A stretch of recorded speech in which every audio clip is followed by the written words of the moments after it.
Welcome to the Pulp Report. I'm your host, Justin Yantz, and I'm here with the multi-talented actor, Dominic Pace, who plays Dom on Superstore. Thank you for doing the interview. Absolutely. Thanks for having me. Nice to meet you. Thank you. I watched your scene on Superstore. I thought it was really funny. Thank you so much. Thank you. They got renewed for a third season. Yeah. So fingers crossed. There's no guarantee in this business, but fingers crossed we'll be back on the show. America Ferrera, Ben Feldman, everyone's just sweethearts over there. So fingers crossed. You just never know. But every booking is just a gift. But was just so honored to be invited back for the second season there. Yeah. How did that come about? My agent called me, and it was just, one of those cattle calls where they had about 40 paisans, from Little Italy in New York. And, I knew this character like the back of my hand. Yeah. So I went in, and just like any audition, as you get older, you don't put too much pressure on things. You go in, you read, and then you just try to forget about it. And lo and behold, after 20 years of pursuing, it's been my first recurring role on national television. So so honored and humbled and grateful for the opportunity there, and hopefully, like I said, it'll continue on. They called me in December, and I got my hopes up because they wrote me in for another scene around December, and then they said, "Oh, sorry, Dom, it got written out," and then I was in tears because oh God, I was just going to pick up my kids, and then I got the email, and they said we want to have you back for a second episode there. So well, congratulations. One of the things I've noticed is I've watched your reel, and I watched as much of your work as I could find. You have a lot of patience as an actor. Thank you so much. I think I attribute a lot of that to I didn't have much growing up. We grew up in a middle class town. Yeah. I grew up around people where everything was a privilege as opposed to a right. It wasn't a spoiled generation. It wasn't a spoiled town. It was a town called Dawson, New York, and those humble upbringings kind of paced me all throughout my career, just to be able to be grateful for all the little opportunities that come along, and even if sometimes it's a little featured bit, I've always just been grateful to be on set. Even when I was a kid, oh God, the first couple of times, one was in Jersey City. It was just extra work, working on Godzilla with Matthew Broderick, and oh God, it was Jean-Claude Renault. I was standing in for Jean-Claude or John Renault. Even that alone, it was like pouring rain. It was April. It was freezing, but I was just in my glory. I'm just a fan of the business as much as I love being an actor as well. Yeah, I noticed that you and your family go on the trips, the movie trips, which I found fascinating. Because you guys go to you went to for Silence of the Lambs. You went to the place where he's in the in the little chamber thing, and some of the places you went to were so wow. I didn't think that's where it would be, like Xanadu. It's quite. When I grew up, I was part of that HBO era. I used to spend the summers at my grandparents, and we used to just ad nauseum watch those '80s films, Ferris Bueller's Day Off, and I kind of just had a close connection with those John Hughes films and just all the classics. I mean, whether it was a horror or just incredible pop culture, even going back to the past. And for me, just having a vivid imagination, even as an actor, where you kind of create the space.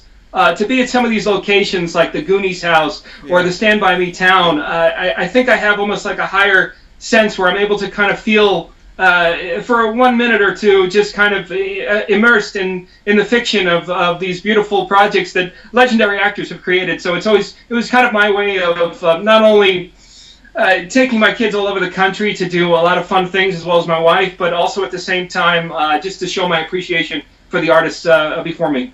Do the kids enjoy it? Are they movie fans too, as well? They're travel fans. We have another bucket list thing. We love baseball stadiums. We just got back from Atlanta, and we have 4 baseball stadiums left. And my little one, I mean, he's such a diehard fan. He's a heck of a ball player. But I think they're just passionate about. My younger one, he loves the hotels. He's like, Dad, when are we going again to another hotel? It's just, I think, just the travel and just being together, especially now. In the digital age where we're on social media almost 24/7, it's just nice to kind of unplug and we just always we believe in one little bucket list thing or just one little tradition of never doing the same vacation twice. So far it's been a lot of fun. I thought that was good. I watched the video you did with it was his 3rd birthday, and you were playing the convict for Superman. You know, Yeah. I thought that was cute. I Yeah. saw also. You know, Sorry. There was a beautiful play I did years ago with the Actors Studio, and there was a beautiful line in this play, and Yale Udoff was the screenwriter, and it was just he was comparing a bird with their young, and he was basically saying that you can only touch them when they're young. So for me, I just feel like the clock is ticking. That once they get into their teenage years and they get the girlfriends, you know, it's like there's going to be that heartbreaking day when they don't want to, you know, kind of hang with dad as much as they do now. So I just feel like I have that clairvoyance where I just appreciate every single day before it's too late. Yeah. Wow. Well, I saw you have the Lex video on there. Now that's Lex Luthor, right? Yes, that's correct. You know, it kind of, I attribute that to just having chutzpah in this town, that no dream is too big to conquer. And I did just a big PR push years ago that kind of got worldwide attention of just saying, hey, you know, why not throw my name into the ring? I mean, whether you're a big name or not, of course, you know, I have a tremendous amount of respect for, at that time, it was Bryan Cranston and Ray Fiennes and Daniel Day-Lewis before they went with Eisenberg there. But again, it's just to have that level of confidence. My grandfather, who was kind of my father figure in so many ways, it was not in a cocky way that he ever said this, but he just said, don't ever think that anyone's better than you. And he meant that in the most confident way, and not egotistical, not narcissistic, but just always to have that level of confidence that no matter what you do in life, to be able to kind of pursue your dream. And I you know, again, nothing really came out of it. We got a nice letter from the VP of Warner Brothers saying, hey, listen, he's a great type, but obviously they're going to go with A-listers on this. But I was just very proud of myself to be able to put myself forward like that, and I continue to do that to this day. Do you identify with Lex's character at all? There's nothing more pleasurable than playing sort of well, first of all, a three-dimensional character, but also one that is villainous and has those little beautiful undertones that every actor enjoys playing. So, he's a if the opportunity, if the opportunity ever came up as the years progress, I would jump at the opportunity. So. Yeah, because I mean, Lex, in some ways, even though he wants to get rid of Superman, he kind of sees it as he's doing the world a favor for doing it. Sure. They don't see the bad in him. You know? Absolutely. I mean, you know, the great thing about a lot of these superhero genres and the concepts is that I think the reason they're catching on so much is to be able to have those three dimensions of many characters. I remember going into seeing Suicide Squad, and I was just like, God, I'm not a huge comic book fan, but just the layers that they add to it, and also the parallels that they bring to life, is what really makes it beautiful for me. It's not the cape and the underwear and all that, but it's really, I mean, now even with Wonder Woman, you know, the empowerment of women. Yeah. You know, but Suicide Squad, it was the, I forget the character's name. He did a brilliant job, the Latino, but it really for me. Diablo. Yes. Yeah. He did. Yeah, but it just focused on me on just family life. You know, where some people come from troubled backgrounds, you know, and if it's able to touch the audience to where they're able to connect with that on a reality level, I think it's the most beautiful thing you can imagine. You know, for me, I'm a closet geek with Star Wars, so that mythology. I saw that. I saw your whole collection. Are you still a collector of Star Wars? I got to tell you, I was so gung-ho before Episode 1, and I hate to tell you, that just took the wind out of my sails. You know, as many ways, I mean, there's an article that pops up every day in terms of trying to twist and justify 1 through 3, but it just lost to me its magic. Empire, it really, for me, it wasn't about the pew, pew, pew and all the lightsabers and everything else. It was really the mythology in terms of believing in yourself, and the way that story was beautifully told to the 4, 5, and 6. But 1 through 3, again, I think it got commercialized to such an extent, as well as, I mean, forgive me, I don't mean to knock any other actors, but just the performances for me really didn't knock it home in any way, shape, or form. So I imagine you probably were at the first screening of that Episode 1. Oh, we were. I mean, what was the feeling of that? You know, I had to watch it again, but not in a good way. I mean, literally just to be like, what? You know, I mean, and thank God there was that Darth Maul bit at the end, which was just amazing. Really funny, cool experience. Last Halloween, we were trick-or-treating over in Studio City, and I mean, just one of those awesome parts of living in Hollywood. We happened to just be walking across the street, and we bumped into Ray Park, which was so amazing. And he was nice enough to get a picture with my older son, but I mean, that was magical, but ultimately, again, it just kind of lost, what I think made it just so amazing. And I'll tell you, after Rogue One, though, and hopefully with 7 and 8, 7 wasn't too bad. I just hope they return to what really makes it magical. And again, it's not about selling toys and action figures. It's more about the deeper level, which is what we were mentioning with the superhero. Yeah, right. Yeah, no, so, I was gonna ask you, are you excited for the new one with? Absolutely, it looks pretty good. Absolutely. I mean, I'm a little concerned with the ambiguity of Luke. I don't want to see the wishy-washy. I would rather him go out like a rock star and totally in the spirit of light and everything that's positive. It seems like they're making him sort of ambivalent just from seeing the trailer, which to me is just a little bit of a concern. But hopefully they're able to kind of all tie that in, and most importantly, with Rey's character, really just have her, have a strong, stand on her own 2 feet and really take this by the balls, and really just embrace the whole power of positivity and light. What did you think of the Darth Vader scene in Rogue One?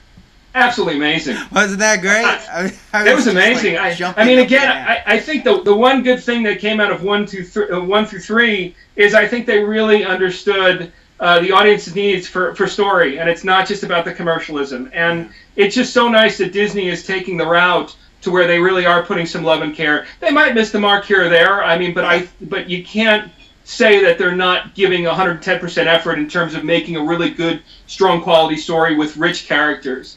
I thought Seven did a really good job of reintroducing people who aren't familiar with Star Wars to what it was. I mean, it's not my favorite, but I get what they were trying to do, and I'm like, you know what? If this is how they're going to introduce it, and the next one is the one that we really get the good stuff, I'm fine with that.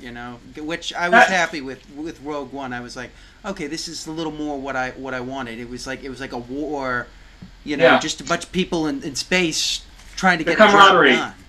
Yeah, and again, I mean, it's the parallels. It's almost similar to Lord of the Rings, where you have that diversity, and you also have the camaraderie amongst people that are different. Even Guardians of the Galaxy kind of touches the heartstrings regarding that, and those are things that really move me in regards to it. It's not so much getting dressed up for the Star Wars convention, and and God bless those people. I think it's so great that we have them. It's just more of really the parallels that it creates to real life. Did you see the sequel to the Guardians? What you think? If you did, not yet. We're gonna go this weekend. We've got a special Mother's Day plan, but right afterwards we're gonna go. I love Chris Pratt. I love that whole entire cast, and again, same thing. I mean, just when you think that they're gonna oversaturate with the superhero genre, which again is a bit of a concern. I mean, I'm not gonna mention certain movies that kind of fell off the mark for me in regards to the superhero films. But, I mean, just when you think it's all said and done, they come back with just some really rich characters. And, again, it's something that I think everybody can enjoy.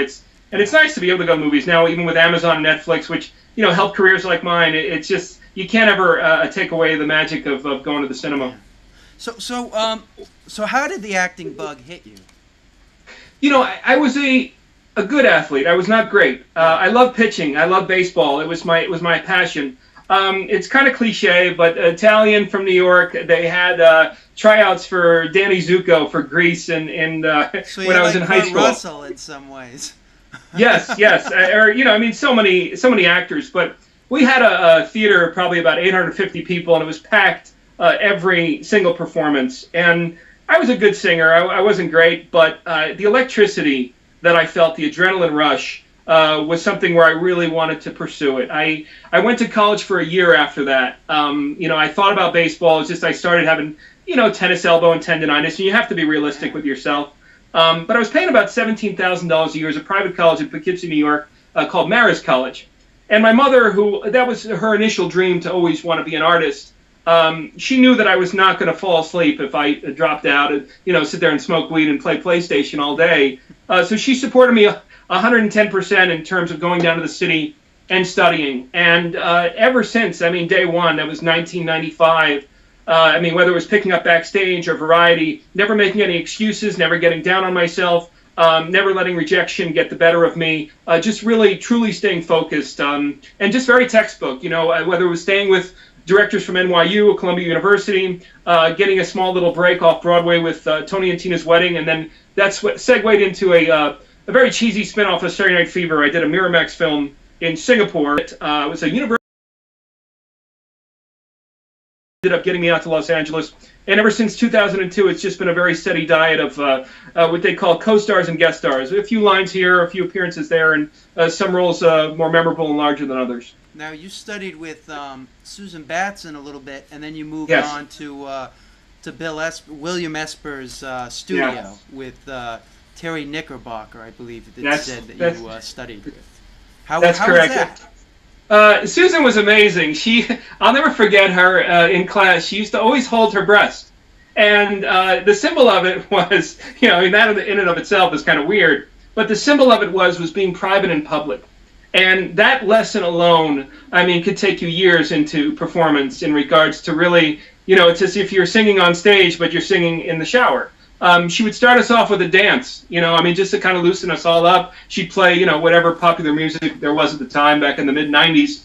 And I bumped into her. I was just doing extra work on a Spike Lee set. She was very close with Spike and Halle Berry and Tom Cruise and everybody else. And I'll never forget her. We kept in touch for many years. But that was some intense stuff. That was the method. That was sense memory. Yeah. But Esper and the Meisner technique, I felt, especially with television especially, I felt that was a lot more suitable for me in terms of technique. It was a lot more about listening, not so much overdoing the moment, where sometimes, at least in my experience, with the method or with sense memory, you can kind of get a little carried away.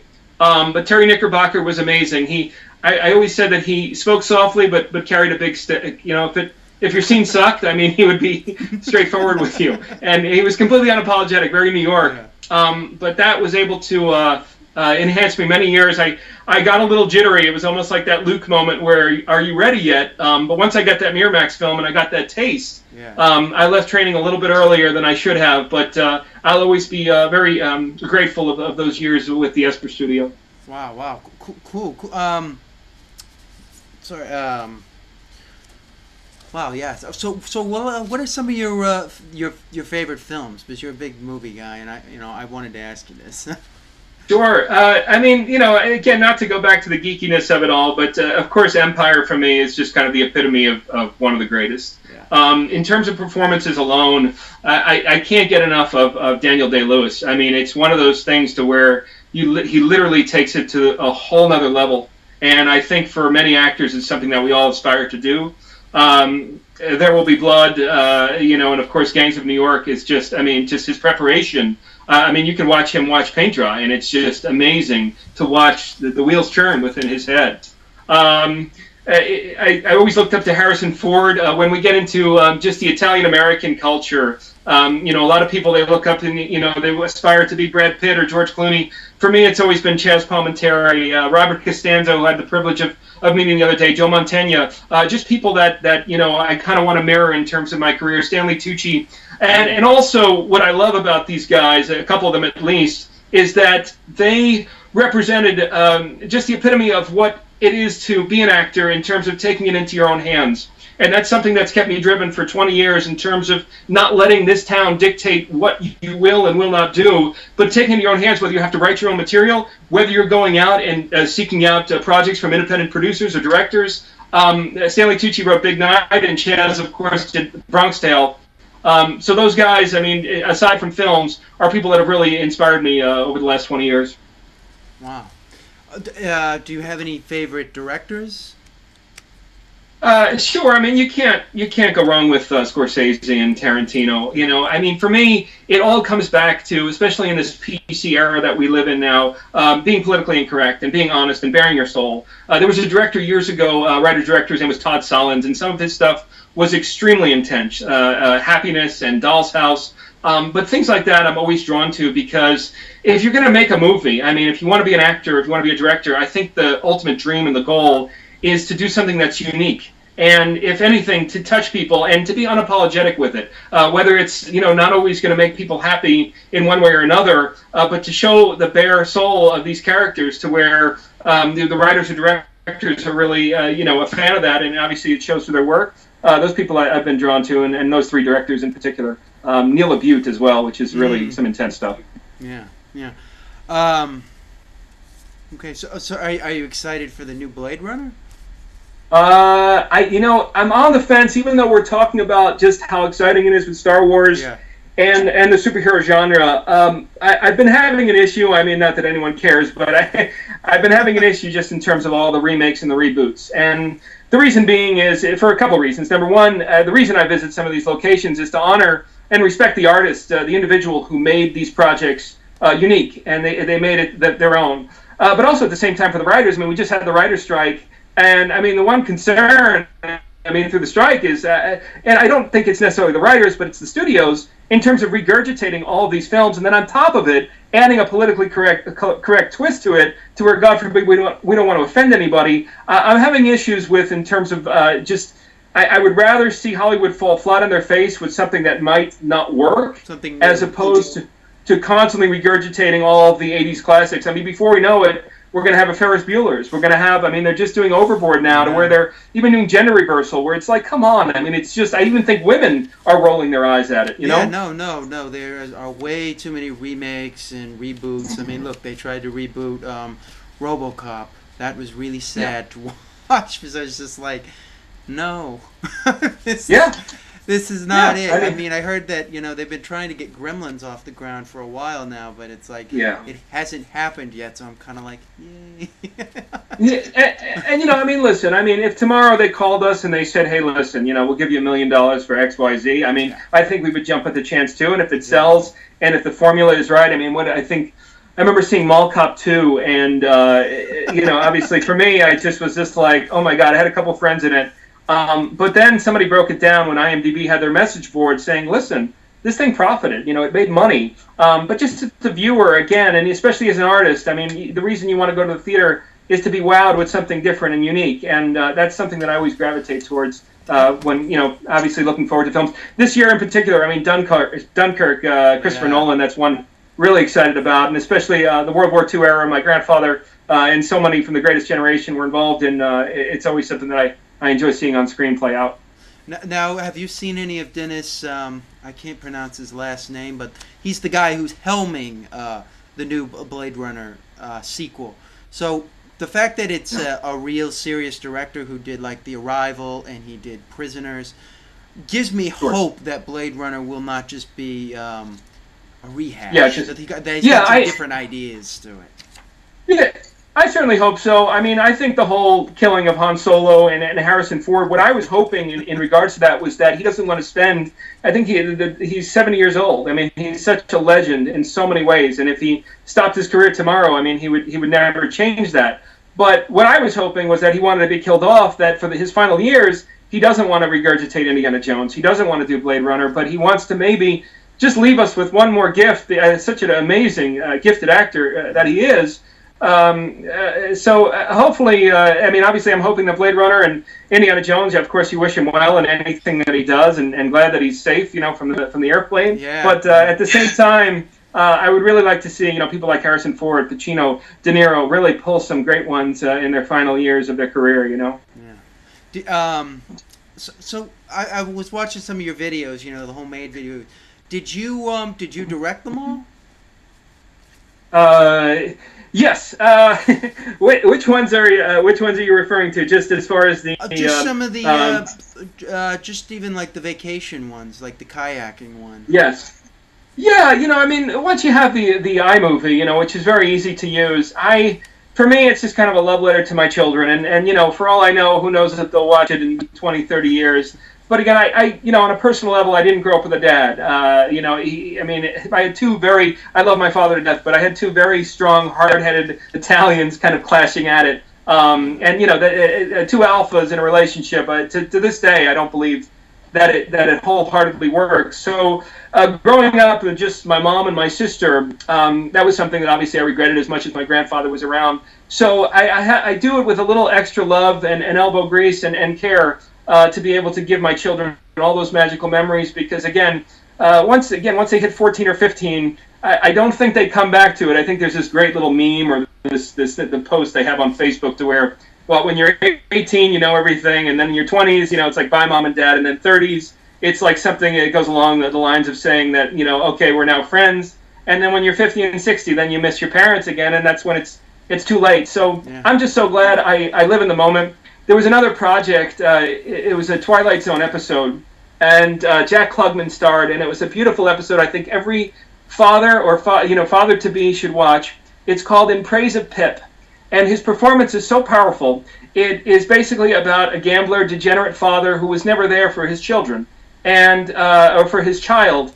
And basically, he has that one moment, this one day, to take his child to a carnival, and just the tears and the joy and the power. And I mean, who knows if there's such a thing as reincarnation, but it's just everything that you regret when you're older, or maybe I see it through my father, or maybe through other people.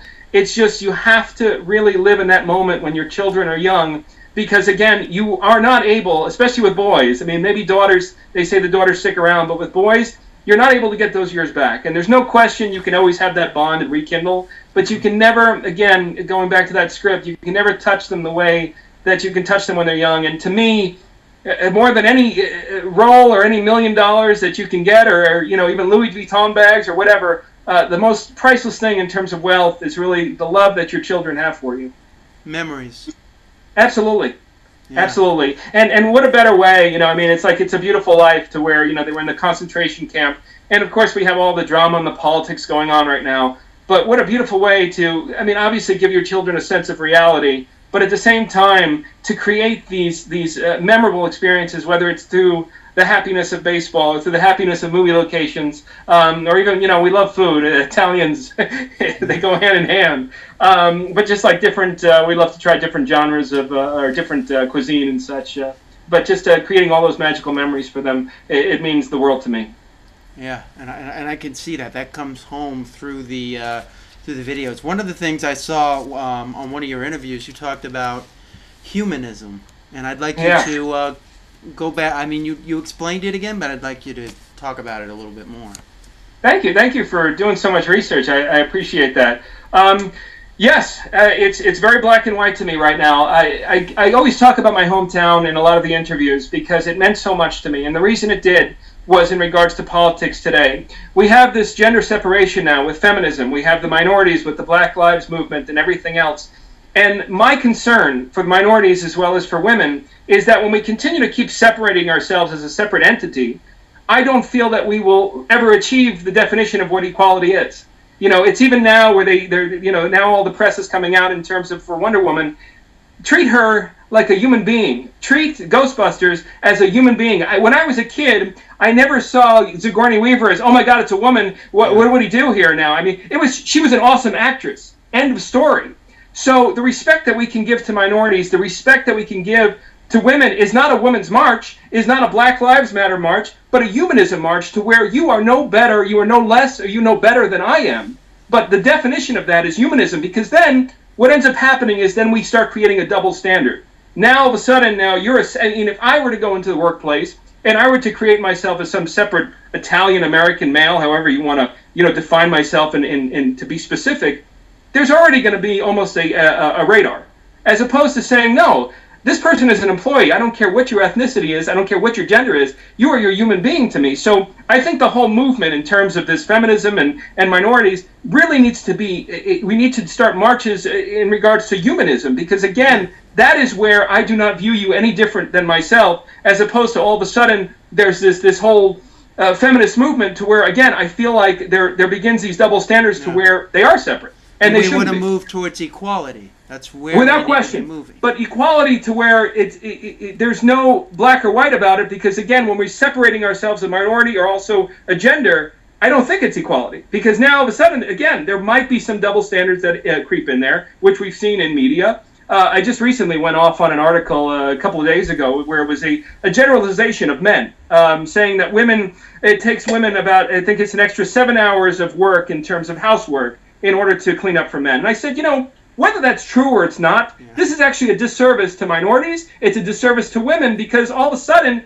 now you're justifying that we can generalize men, but for some reason, there would be World War III if we were to say, well, this percentage of African Americans, this is what ends up happening. Or women tend to be a little bit more emotional and dramatic in the workplace. So what do you guys all think about that? And even this woman retorted, she said, she said, it was a test that was done, it was a study, and I said, well, listen, we can do some female studies too, but that's not the point. The point to get to equality is that I am not going to view you as a special, and I'm not going to put you up on a pedestal either. Yeah. And that was the one thing with Trump, even though, like I said, I mean, he can go to hell for many reasons. But the one thing I loved during the debates was, wow, how awesome is this that he's giving her the business in terms of saying, wow, maybe this in many ways was kind of a definition of equality by saying, I'm not going to sit here and cater to you just because you're a woman. And that to me is the most beautiful definition, and that's where I feel that we can kind of even this playing field, hopefully, over the next 10 or 20 years or so. Well, Dom, I want to thank you for doing this interview. I really appreciate it. Absolutely. This has been great. Do you have anything you'd like to plug? Sure. I mean, I've just been so grateful for a number of projects to come out. I finished this project called Ernie in Serbia. It's a family film. Hopefully it'll be out to Netflix later this year. Also, there's a project with Ken Davitian. It's called Diverted Eden, and that should be released later this year on Amazon. And then, oh God, there's so many. Superstore will renew soon, and then I pick up filming tomorrow. There's a great series on investigative discovery called Coroner. I Speak for the Dead, and I play a lead detective, and that I'll be guest starring on that come this September. But you can follow me on Instagram or Facebook or Twitter. It's Dominic Pace, and really happy to take the call, and thank you so much for having me. Thank you. Once again, you can reach us at the Pulp Report on Facebook and our Twitter handle at the Irrelevant OP. And thank you, Don.